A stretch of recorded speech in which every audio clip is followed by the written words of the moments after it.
और सैलाब ने जहां आबादियां उजाड़ दी, फसलें बर्बाद कर दी, वहीं कुछ इलाकों में मकड़ियों ने बड़े बड़े जाल बुन दिए हैं।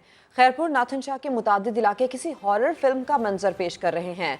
दादू से लियाकत अली की रिपोर्ट देखिए।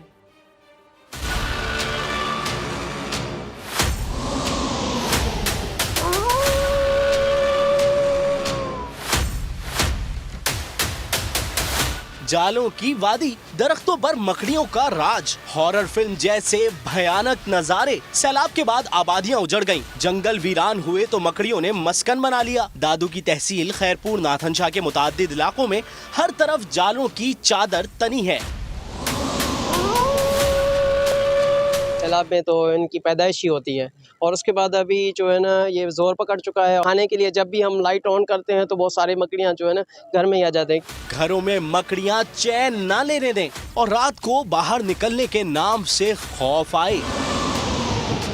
अगर हम घरों को साफ भी कर जाए तो फिर शाम के टाइम पे फिर वे ये मकड़ी के जाल ऐसे ही आ जाते हैं। रात के टाइम यहाँ पे लाइट भी नहीं होते तो फिर हमें बहुत एक खौफजदा माहौल होता है।